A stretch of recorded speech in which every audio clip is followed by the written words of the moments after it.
Hello friends, welcome back to my channel, The Lens India Professional Photography.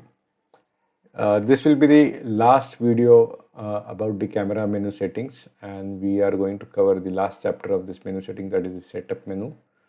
So let's start with the setup menu without any further ado. So first menu what available is the format memory card. So whatever the card slots we have, that is for this Nikon Z7 II, we have two types of card, that is the XQD card and the SD card slot. So whatever card you would like to format, you can select the card and hit the OK button to format the card.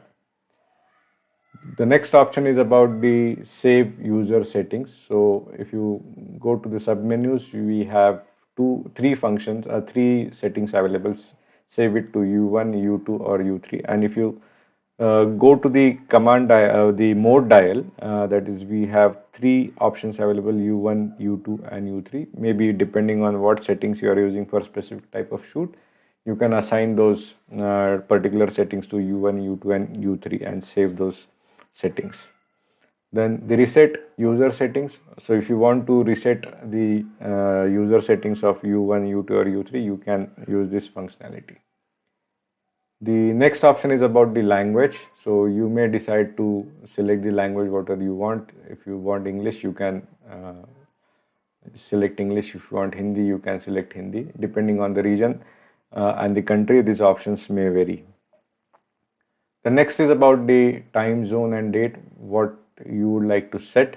So time zone for us being in India, it is New Delhi. So you can select the time zone by shifting the right and left arrow keys depending where you are located, and this will help you to select the time zone. Then date and time you can select it manually and set it manually based on your current time and location. The next is about the date format, what type of date format we want. So we have three options available: year, month and date, or month, day and year, or day, month and year. So I prefer the last one, day, month and year. And then daylight saving off or on, we can have this option. So there are some countries where, like in Europe or in US, where the daylight saving is getting shifted every 6 months. So if you are in staying in that region, we need to make it on so that we are capturing the correct, or we are recording the correct time and date of our images or videos. So this is about the time zone and date. The next is the monitor brightness. So if you go into the sub menu, you can, depending on your liking, you can increase or decrease the brightness of the monitor. But for me, I have kept it default 0. And then monitor color balance. So if you see that there is a color grid available, and by pressing the up and down key or left and right key, you can set the color balance to whatever the tone you want. But in this case, I've kept it to default at center. Then again, the viewfinder brightness, we have two options: auto or manual. If you in manual, you can again change the brightness of the viewfinder the way you want based on your liking. Then again, for the viewfinder, we have the color balance. So we can set the color balance same like the monitor balance what we have, and we can set it as per our own preferences. The control panel brightness areas. So we have three options: auto, manual and off. So the default is so I've kept it to manual, which is the default, with the default value of 4, which is by the manufacturer. This brightness works with me, so we can modify this control panel brightness based on our requirement. The next is the limit monitor mode selection. Right now this is grayed out because my camera is connected to the PC through the HDMI cable, as I am displaying my menu screen on the PC. So if we remove the HDMI cable, we have the options that how we would like to see or view the images, whether we want to look into the viewfinder or whether we want to have the screen enabled, or we want to restrict our viewing only through the viewfinder. So, or we want to have the auto selection, auto switch over of the view. So, four options are available in that. So, you can select the appropriate options.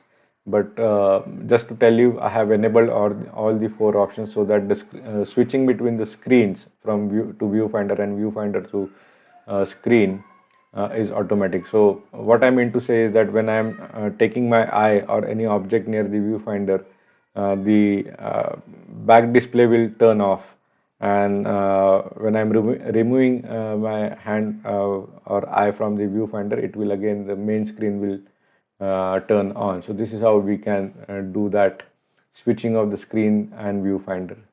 Then information display, we have two types. One is dark on light or maybe light on dark. So you can select the uh, appropriate option based on your liking. Then A, fine tuning options. I have kept it off as a default thing, but this functionality, if you make it on, then there will be some lenses. If you feel that particular lens what you are using on this camera is not focusing on the area where it is supposed to focus, either the focus is in the front or it goes back. So you can do the fine adjustment focusing by this functionality. So because the lens may have some peculiar characteristics, and it may be necessary to fine tune it.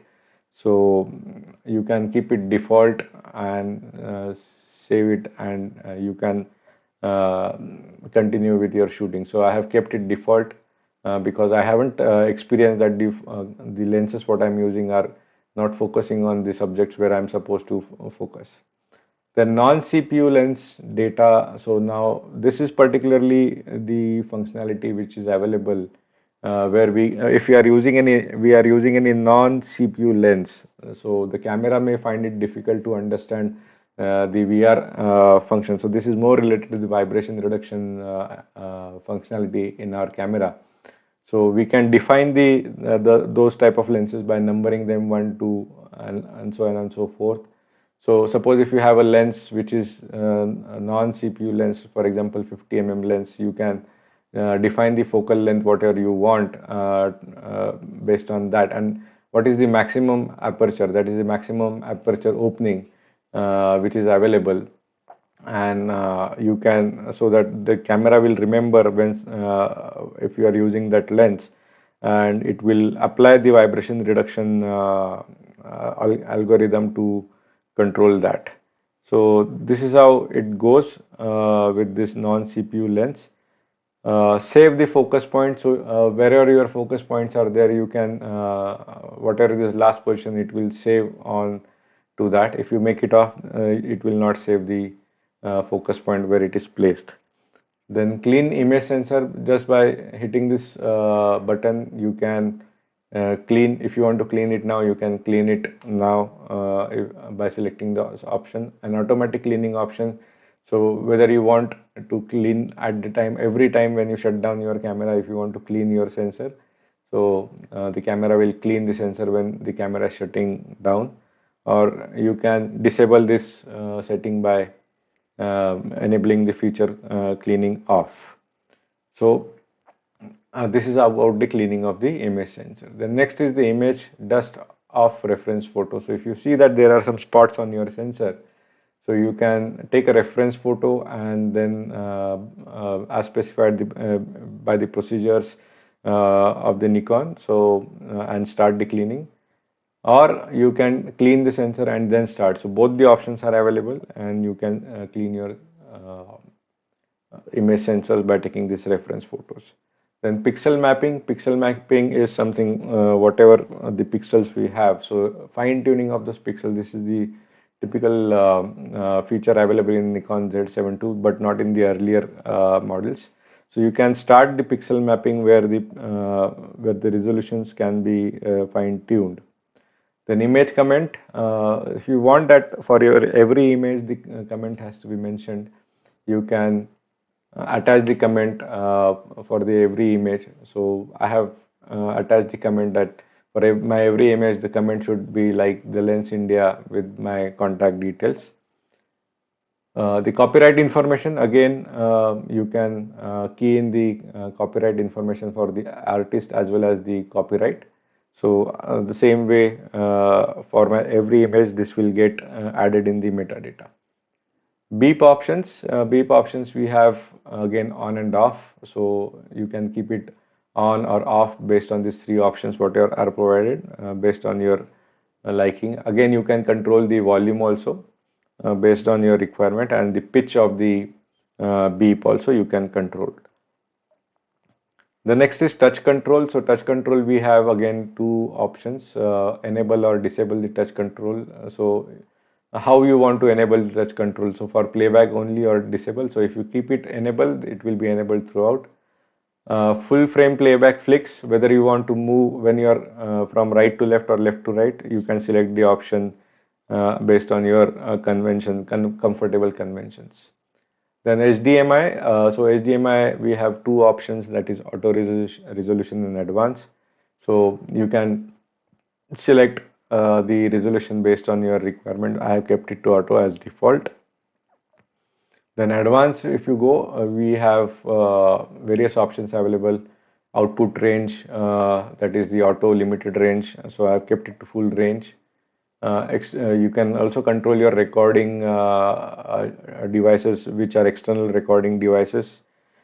Then output data depth. So we have two options, 8-bit and 10-bit. So I have selected it at a 10-bit. Again, the N-Log or HDR log output options we have. So we can have this log options of the videos what we are recording.